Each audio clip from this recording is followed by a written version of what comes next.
Night Live, we're going to be talking about Ole Gunnar Solskjaer's fundamental transfer target, apparently according to Portuguese reports.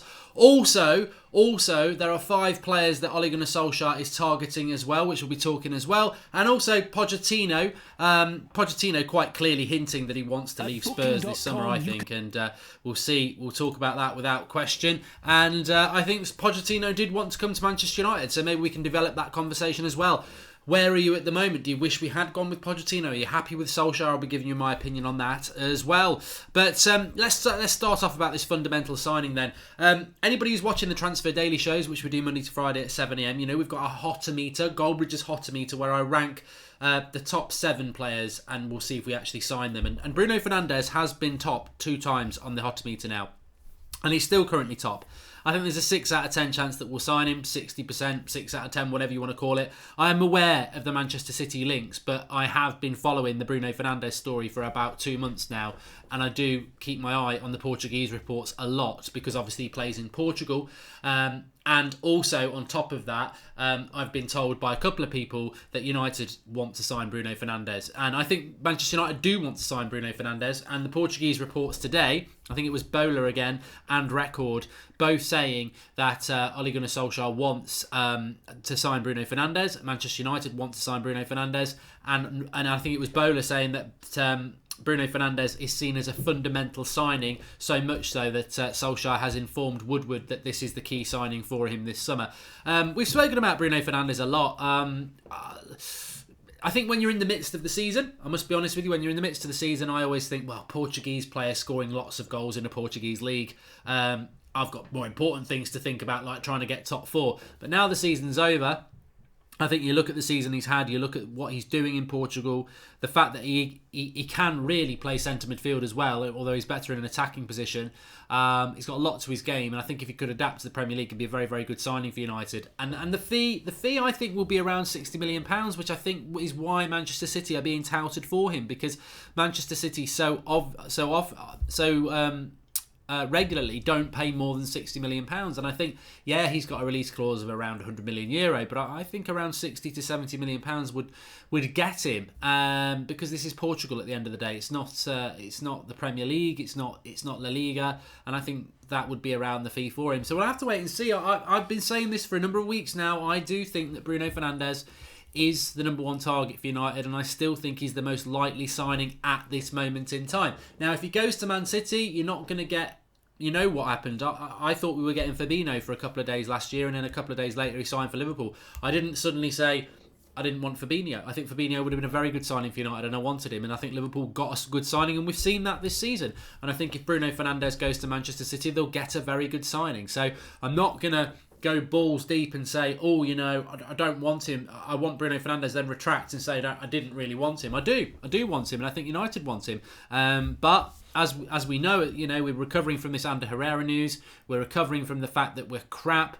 We're recovering from the fact that we're probably nowhere near a title, and we may have to recover from things this summer where we want a player and we don't get them. I certainly don't think Manchester United fans, as included, are going to arrogantly sit there and say if Bruno Fernandes goes to Man City, well, United were never in for him. Those days are gone. Those arrogant days need to be gone. I think we used to do this a couple of years ago. We'd go, if we don't get a player, they didn't want to come to us anyway, otherwise, because they would have definitely come to us. I think we all know now. I think we know that if Liverpool or Man City or maybe even Spurs, maybe even Chelsea, maybe even Arsenal, if they go for a player and we go for a player, they may well pick the other club over us, because to be honest with you, even as a United fan, I can sit here and say we're in a bloody mess. We might be in a bigger mess in a year's time. Who knows? Why would you, as a talented player, come to United? So we'll have to wait and see what happens with it. Hopefully, we can make ends meet in this transfer window and get some of the major targets. Now, the other article I read today was about 5 signings that Ole Gunnar Solskjaer.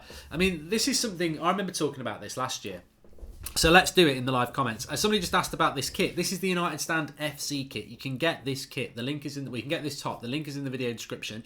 We've got home and away, black and the red, which I'm wearing, which is the home kit. We've got polo shirts, hoodies. You can get the United Stand FC merch. The link is in the video description. But what I would say is the badge, if you get one, you'll see what I mean. The badge is worth it alone. I mean, I've never seen such brilliance in relation to how the badge is part of the shirt. They're absolutely amazing. So you've got to get one to know what I'm on about. But links in the video description for that.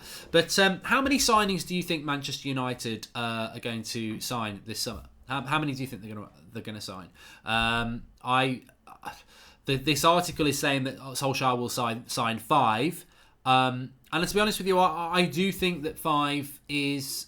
God... Azir Tariq has just said Coutinho question mark. You know what you can do with that question mark? I'll throw the dot away, lube up the rest of it, and stick it right where the sun don't shine. Do not sign Coutinho for Manchester United. We're dead if we do. If you think it's bad now, we are dead if we sign Coutinho. He is exactly the wrong signing for United. A crap flop from Barcelona coming to United for a big transfer fee and a big payday. It's just the Brazilian Sanchez. I do not want him, and he used to play for Liverpool.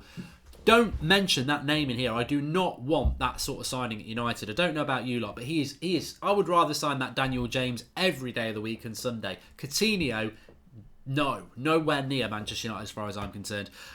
Rory says 3 or 4. Gaming with the Boss says 4. Saman says 3. JREs says 4. There's a lot of 3 or 4s. There's a lot of 3 or 4s to be honest with you. Although Charlie Burker has gone with 6. I think 5. I mean, if you want what we need, I think north of 6. I think 7. I think over the wall, White Walkers 7. Bit of a Game of Thrones thing there. I think we probably need 7 signings. We won't do 7 signings. I spoke about this in January. If you are new to the channel, do subscribe.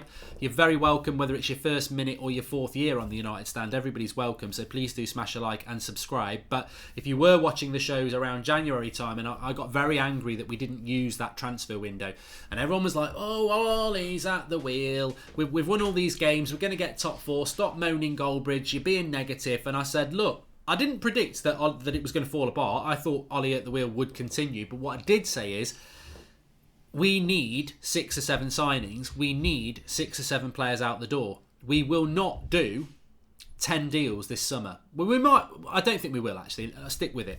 It's very hard. The transfer window opens on May the 15th. It closes at the start of August. That is effectively 12 weeks, is it? I've probably got my maths wrong there. 12 weeks to do over 10 deals. You're doing a deal a week. We know with Manchester United. We saw it with Fred last year. We knew we'd signed Fred, but it was 4 weeks before it was official. United are very slow at deals. So that's what I was saying back in January. We wasted 31 days. We wasted 31 days of a transfer window. I know Fellaini went, but maybe we could have got another one. Maybe that was the time to get rid of Darmian, because we've not really played him anyway. And that was out the... Darmian's done then. And the thing with that is, if Darmian had gone in January, because the Italian clubs were looking at him, you haven't got to spend any time in the summer getting rid of Darmian, because every deal takes input. So, and also, we should have bought a couple of players for many reasons. The main reason was that it would have been 2 less deals to do in this summer, which gives us more time.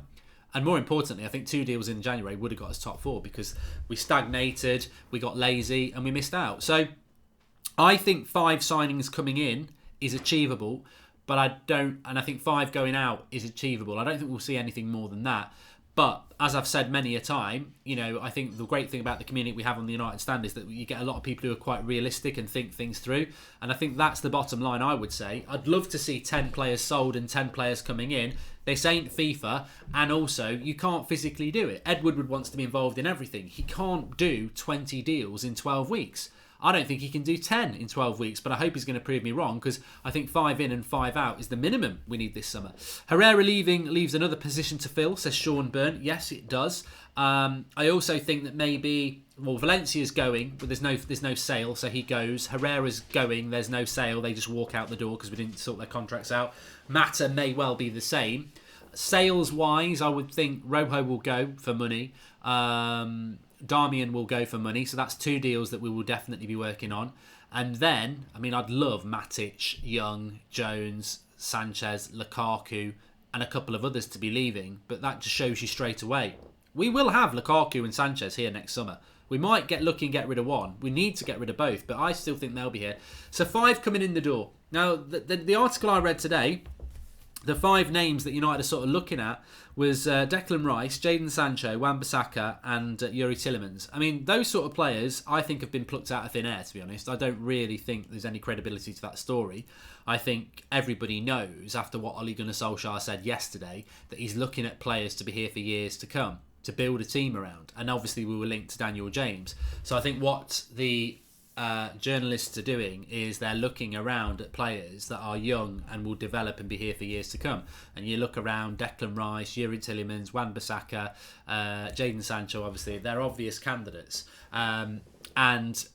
But Wan-Bissaka's already said he's staying at Palace, so I don't know about that. Lukaku will stay and Sanchez will leave, says Fidaville1. I mean, look, honestly on that one, I don't mind moving off on tangents here. We desperately need a new right-back, says Craig Warby. Cancelo at Juventus is... I will probably move him onto my hotometer on Monday morning on the Transfer Daily, Cancelo, because I've mentioned him on a Transfer Daily, but there is a lot starting to happen with Cancelo. It looks like he's going to leave Juventus. United need a right back, and I think there's a willingness to sell from Juventus. I wouldn't see him as a cast-off. I think he's a good right back, and he's definitely better than what we've got.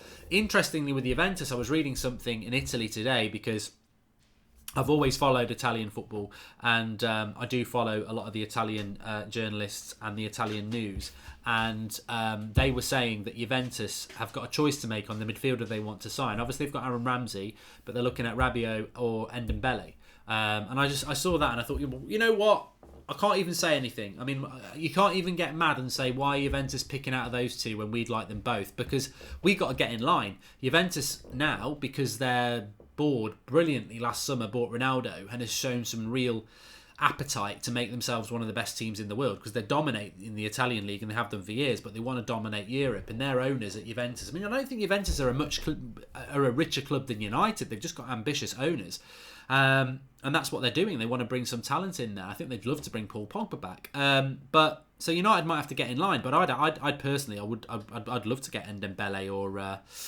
or Rabiot, but we'll wait and see. Axel is everything United need as a centre-back, says Dan Greenwood. I'm really happy that somebody mentioned Axel Tuanzebe, actually, because my opinion on Axel Tuanzebe is this, and I'd like to get some of your opinions.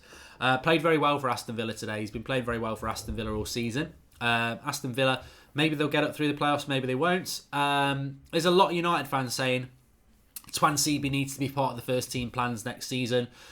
We need to get him back at United. I totally and utterly disagree. Hand on heart, I disagree. Because you know what?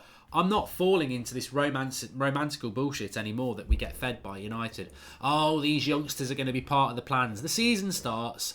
There is no chance for these youngsters because every game matters. They don't even make the bench because on the bench you've got the old boys, like, you know, whoever those old boys will be.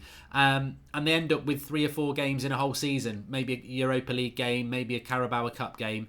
And actually, I personally... Welcome to Tomo Duff, by the way, who's the latest member of the Members Club, which you can join by clicking the join button.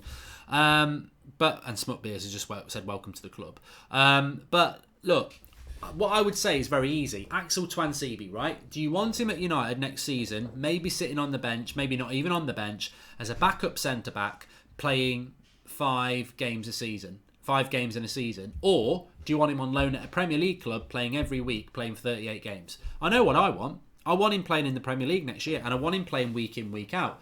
And I don't think, as good as he's been in the Championship, we're anywhere near being able to say, let's not buy a top-class centre-back, let's play Tuanzebe with Lindelof. I don't think Ole Gunnar Solskjaer's got any intention of doing that, and I don't think he should, because, you know, being a good Championship centre-back, he's still young. I think he needs a year in the Premier League. Do you want Tuanzebe's first year in the Premier League to be centre-back for United? Do you want those mistakes to be in our team? Or do you want him to be in Bournemouth's team or Villa's team if they get promoted? I personally think he's got the potential to be a very, very, very, very good centre-back, but I would like to see him on loan at a Premier League club playing every week next season. And I think if he's at United, he'll just stagnate. He won't get picked. He'll just be training with the first team, and training's not playing. So that's what I think. Would you still want to sign 28-year-old Koulibaly, says Mashiat99? Well, I'm glad you said that, Mashiat. 100%. I still am adamant that Manchester United need to sign a domineering leader centre-back to play alongside Victor Lindelof. Yes, 100%. And Koulibaly would still be my number one choice. He's only just turning 28, by the way. And I think he would be absolutely perfect. And I've said this many times. Manchester United were after Koulibaly with Mourinho. That was one of the signings that Mourinho wanted to make in January, and he got the sack. Now, whether we would have done it or not, I don't know. Whether we would have waited till the summer, I don't know. My suspicion is that Manchester United, Mourinho's been sacked. They put work into the Koulibaly deal, and actually they thought, let's continue with the Koulibaly deal. And I think Koulibaly could still come to United. I know there's that concern, well, we're in the Emmerdale Cup, will he want to come? But I still think there's been groundwork done with Koulibaly, and I think we will sign either Koulibaly, Harry Maguire or Varane. I really do. If we sign no centre-back, I give up. We have to sign a centre-back. But yeah, I do. And I would put Twan Seaby out on loan. We've had a few super chats here. Chloe Jenkins says, Tielemans is going back to Monaco and he's not joining Leicester because of interest from other Premier League clubs. His own words. That is interesting, Chloe. I think Tielemans would be... I think I said it today, actually, or yesterday on Twitter. I said I thought it was going to be controversial, but a lot of people agreed with me. I said, controversial opinion, I'd let Pogba go if I knew we were getting Tielemans and Fernandes, Bruno Fernandes. And a lot of people actually agreed with me. So, I think he's a very, very good signing, and I would like him to come to Manchester United. I think Tielemans is a player that we've spoken about on this channel for a few years, back to his Anderlecht days. And I remember playing them in the Europa League 2 years ago, and he did okay, but it was like, oh, is he ready for United? I think the great thing about this Leicester loan is it's proved that he's Premier League proven now, so it'd be a very good signing. It's just whether we can do it. David Mills says, highlight reels of Pogba still predominantly showing Juve or France shirts. What are his highlights for United? It's like watching a different man. Good comment, David Mills. It's interesting because today there's been a lot of things on social media about Ander Herrera. There's people who like Ander Herrera, like me, and then there's other people who are saying, oh, he's just a squad player, get rid of him. And I heard some people talking about... Then people started comparing Herrera to Roy Keane, which is just absolutely ridiculous. But then somebody was saying that Pogba's better than Scholes, and I was like, in a United shirt, I don't think Paul Pogba's better than Tom Cleverley. I think Paul Pogba's highlights reel in a United shirt over 3 years are piss poor. I mean, he's had some good games. You think about the Man City game, but he's not had a great United career, Paul Pogba. And it's sad because he's a very good player, but to even think that you could say Pogba's is a better player than Paul Scholes. I mean, yeah, you'd have to get your French and Juventus highlights reel out because there's nothing in the United shirt that comes close to Scholesy. SMAS Hurt says, if United don't get the signings we need, should we use the kids? They will do a much better job than these bottle jobs who let Ollie down. I mean, look, I would love to see us using the kids more. I really would. But we can't be unrealistic. There's a reason teams don't play their kids, because you'll get battered. You will do. And do you want to be... Do you really think next season you'd be sat there at Christmas in the bottom half of the Premier League going, oh, it doesn't matter. I don't mind us playing the kids. I don't mind us being in the bottom half of the league because at least we're not playing the crap from last year. To be honest with you, that is just totally and utterly fantasy land. It's not. We do want to see the youth playing, but we want to be competitive as well, which is why the summer is so important. It's like what you said in your comment there. If we don't get the signings we need, would you play the youth? That's not an option this summer. It's not an option. You've got to get the signings you need, and ideally you've got to get rid of some of the players we don't need, because we all know it. We don't trust these players. I'm sure maybe tomorrow they'll put in a performance if they play. Maybe for 4 or 5 games, or maybe even a couple of months next season they'll put in a performance, because they did it for 3 months this season. But we know over a season you can't trust them. They're going to drop in. I mean, you look at people like Lingard, Rashford, Martial, Pogba.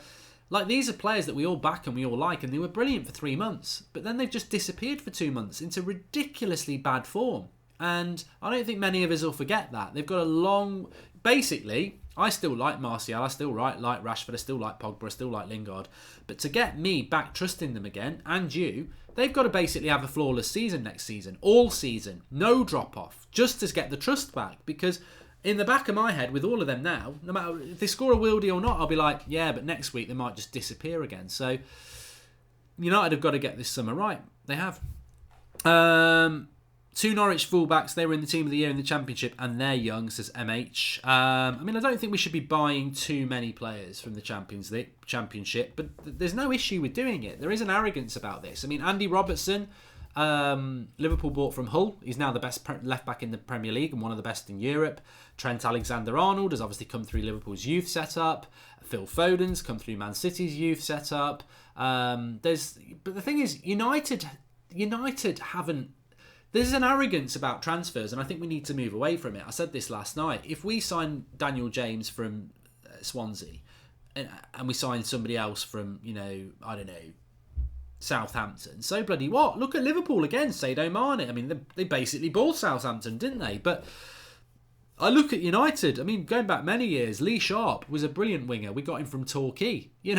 Roy Keane came from Nottingham Forest, who, were a decent team at that time, but they're not one of the top teams by any means. And Roy Keane went on to be the best ever captain we've ever bought. Mike Phelan, all right, wasn't one of the part of the real Premier League winning teams, but he was a signing by Sir Alex Ferguson. Norwich, Steve Bruce. Norwich, Gary Pallister. Middlesbrough. There's this belief that, we all want to hark back to the Sir Alex days, but when it's about transfers, people want to ignore the fact that we bought a lot of players from unfashionable clubs who had that. What it's about is that hunger. What it is, when you go for these players and United knock at the door, they go, wow, Manchester United want me. And I know people will say negatively, well, that's not the case anymore because we're crap.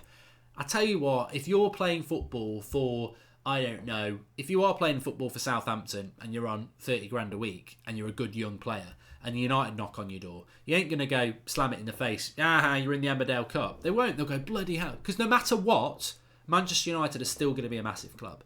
Look at Liverpool. They've not won a title for 30 years, but they still bought good players. They still got good managers. I know they failed a lot, but United are a big, big club. They are a big club, and everyone can lie and pretend that we're not. We could not win the league for the next 20 years and we'll still be the biggest club in England because that's just not going to change.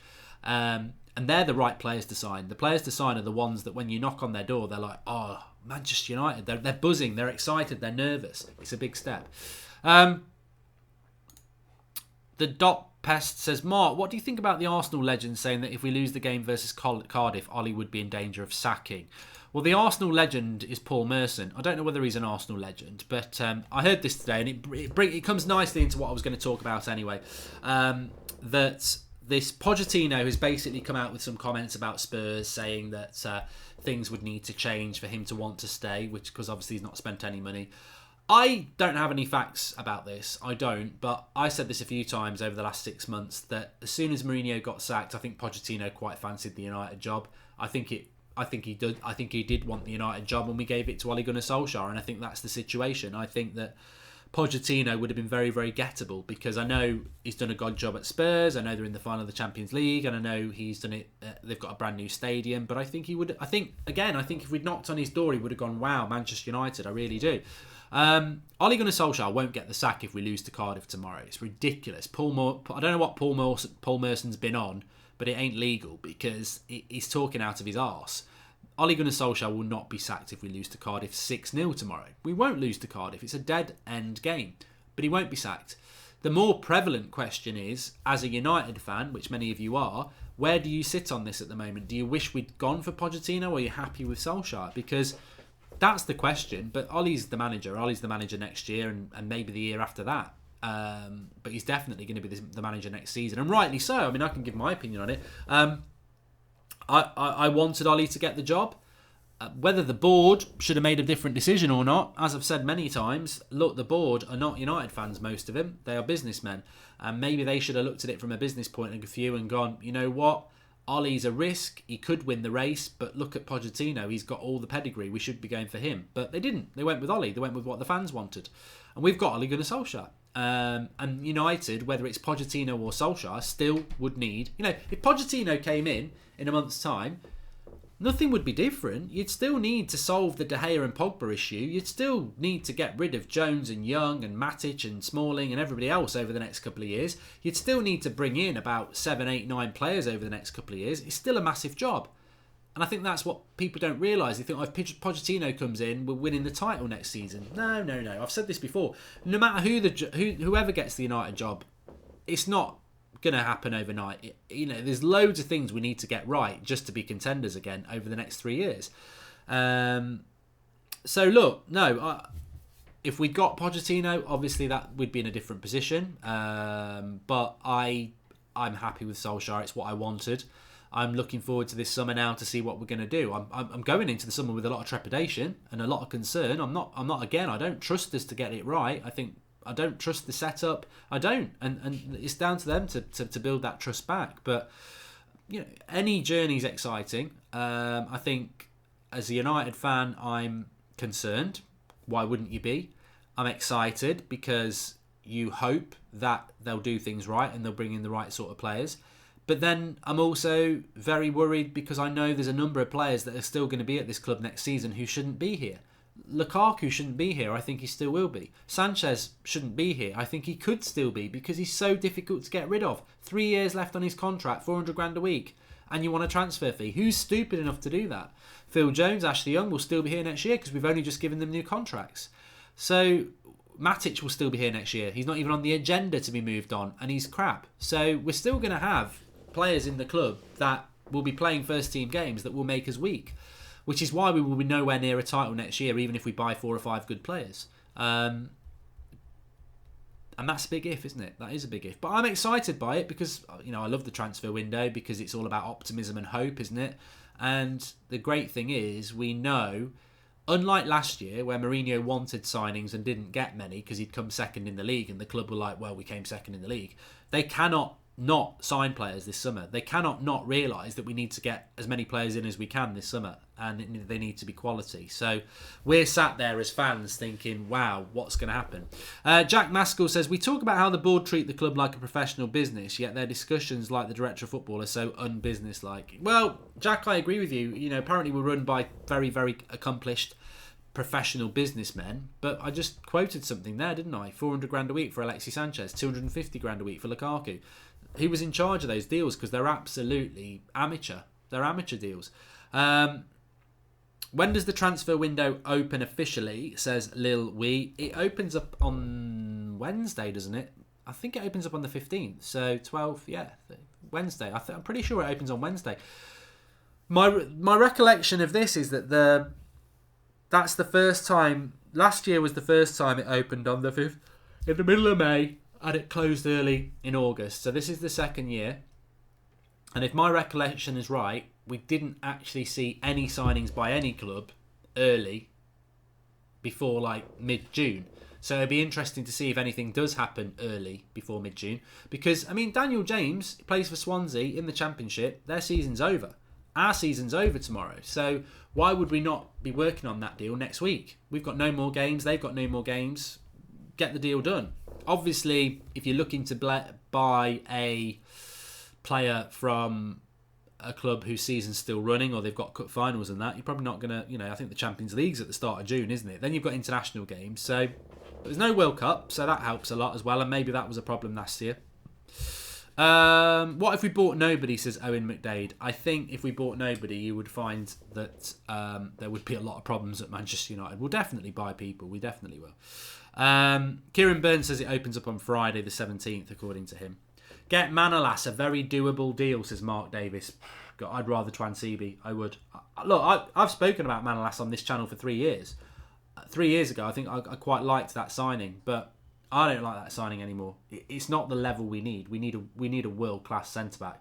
We don't need a Manolas who may or may not be even better than Rojo. We don't need that. And the only reason we'll get Manolas is because his release clause. We're not. If Roma wanted 60 million for Manolas, we wouldn't go near him. The only reason we're after him, or linked to him, or might buy him, is because he's 32 million. And how, if you're off on a family holiday to Cornwall, and there's a difference in price between two cars that are going to get you there. One's cheap and problematic, but one is more reliable and won't break down. The clever people go with the more reliable car, but the skinflints, the cheapos, they go with the unreliable car because it's cheaper. And I think that's how I would describe signing Manolas. I think if Manolas didn't have this release clause of 32 million and he was priced at 40 to 50 million, United wouldn't go near him.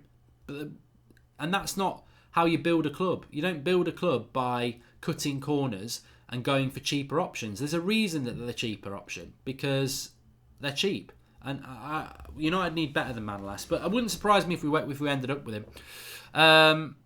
Mark G says, I don't agree that just because they signed a new contract that we can get rid of the likes of Jones and Smalling or Young. Fellaini signed a new contract, but Ollie got rid of them. You're right, Mark G, but do you really seriously Fellaini's contract was signed when Ollie wasn't there. Jones and Young signed contracts when Ollie was there, which means Ollie was involved in that. He won't be getting rid of those two players. They're his mates. He won't be getting rid of them. I'm sorry. I love Ole Gunnar Solskjaer, but I don't agree with what he does with Jones and Young, and I've said it many a times. And that doesn't mean I don't back Ollie or think he's the right man for the job. I've worked for a lot of people.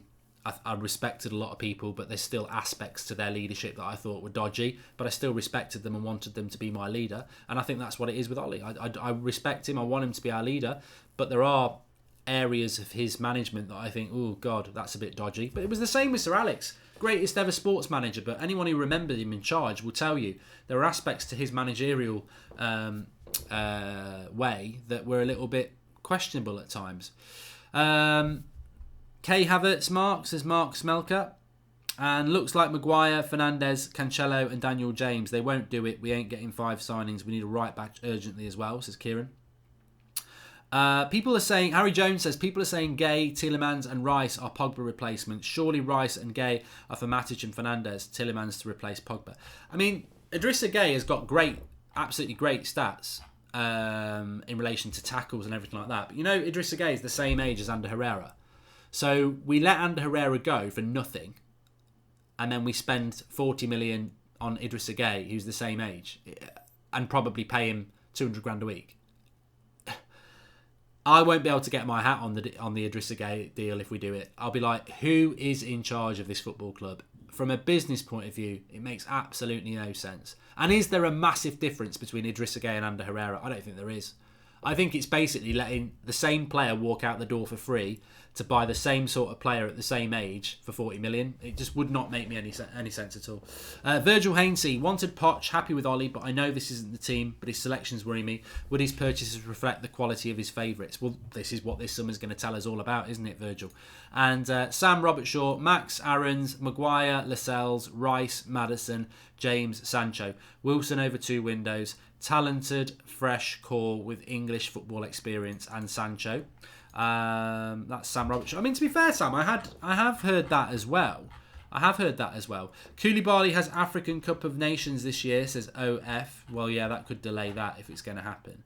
I have heard that United, I can't remember where I saw it actually. I saw that United want young, hungry British players. And I had a problem with the British bit. I was like, why? Why do they need to be British? Why do these young, hungry players have to be British? Is it some mythical nonsense that, well, being British, they'll be more passionate about Manchester United?